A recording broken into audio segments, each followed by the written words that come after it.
Yo, so ELBAF, alright, it's right on the horizon. Kinda crazy to think that in the next 10 or 15 chapters we will finally be on ELBAF. This place has been hyped up since Little Garden, which was literally over 1,000 chapters ago now. And now finally we're gonna be there. And it'll likely be the last long-ish arc that One Piece has left in the tank. By longish, I mean like 100 plus chapters, possibly. I think this is like the last one that has potential to be that long. Just due to the hype and build-up, this arc has generational potential. If it somehow manages to flop, you can come back here and shit on me, you know, like 5 years from now. If ELBAF arc is like Fishman Island 2.0, it just fucking sucks. Literally just poop on me for the rest of eternity. But anyway, today I want to talk about the most important characters during the ELBAF arc, or at least who should be doing things during the ELBAF arc. I think you all know who I'm talking about here. So this is just going to be a free discussion, and you know, I'm going to raise some stocks here because Jesus Christ, I invested in some people, and I need to make some money off of them. This isn't going to be in any order of importance or anything. I'm just throwing shit out at random. So let's start with the basic ones. All right, people who live on ELBAF. So obviously there's Loki. The Prince of ELBAF, which must mean there's also a King of ELBAF, Odin or whatever, as well. Can't even begin to imagine how strong these motherfuckers are. At bare minimum, I'd say they're admiral level, I think. We don't really know anything about Loki other than the fact that he proposed to Lola, Big Mom's daughter, you know, the one that we met in Thriller Bark. And obviously that didn't work out because Lola has a whole ass kid with Beige. I mean, I think it was a good choice. I'm nothing against Loki or anything, but Beige is kind of cool. Next up, the most obvious one, everyone's favorite Straw Hat, Usopp. We have a chance of seeing the biggest jump in strength we have ever seen in the crew. Like jumping for probably weakest all the way to like top 5. That's something serious, but I seriously think Usopp can do it. Next up, another guy I could see somewhat relevant is Kid, or maybe some like leftover guy from the Kid Pirates, some stray away. I believe that Kid will probably redeem himself in some way. You don't get a 3 bill bounty and then just disappear forever in the story. Plus, I really just want to pump up my Kid stock here. You know, I invested on him when he was pretty high, and it's kind of in the mud right now. So everybody buy up, because it really couldn't get much lower. So, you know what? You're going to make money off of him. He's going to appear again, and then stocks will be up.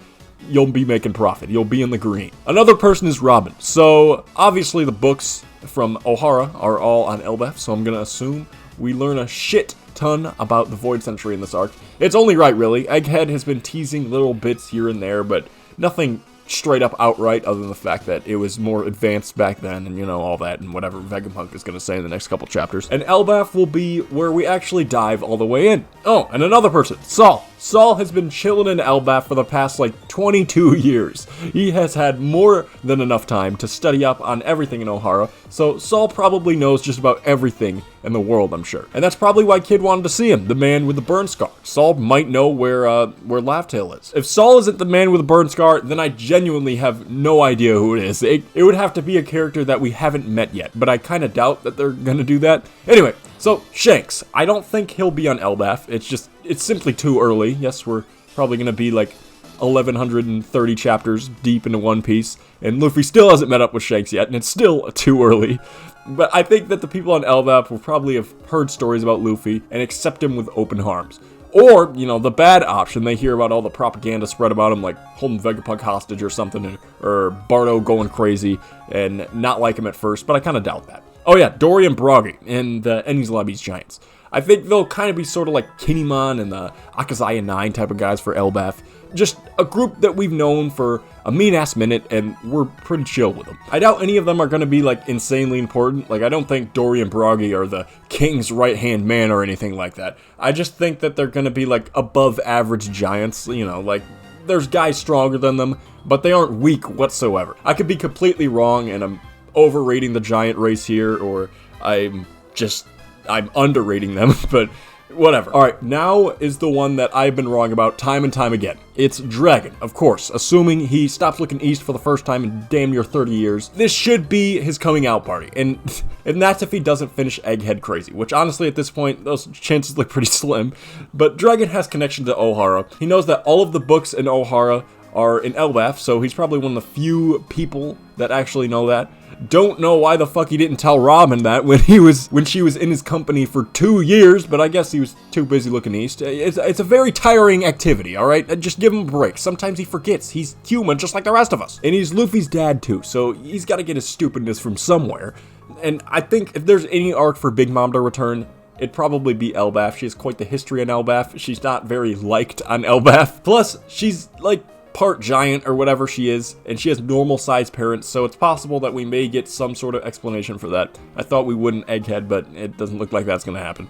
Luffy might actually get his 1v1 versus Big Mom there. Luffy would win, but he's not coming out unscathed. Big Mom is no bum. She's a pretty dog shit annoying character, but she's closer to Kaido than she is to someone like Kizaru, who Luffy handled pretty decently, but pretty much used all of his stamina against. Only thing that makes me think that's not happening is this would be the third fucking arc that Luffy has some sort of altercation with Big Mom. Like, come on. This beef has been run through the fucking mud. Just let it go. Jesus Christ. Last but not least, I know I said Usopp will power up earlier, but I think all of the Straw Hats not named like Frankie, Luffy, Zoro, Sanji, and Jinbei will get some kind of power up. Usopp, I believe, will be the biggest one, like I said earlier, but with seeing how deep the Blackbeard pirates are, the weaker Straw Hats they gotta step it up. They're completely useless at this point. They could get like one tapped by people. But yeah, that's about it. I just wanted to make a little discussion video about the shit because I mean, it's kind of my favorite kind of videos to make because, you know, I can't shut the fuck up. I'm really, really annoying. But, yeah.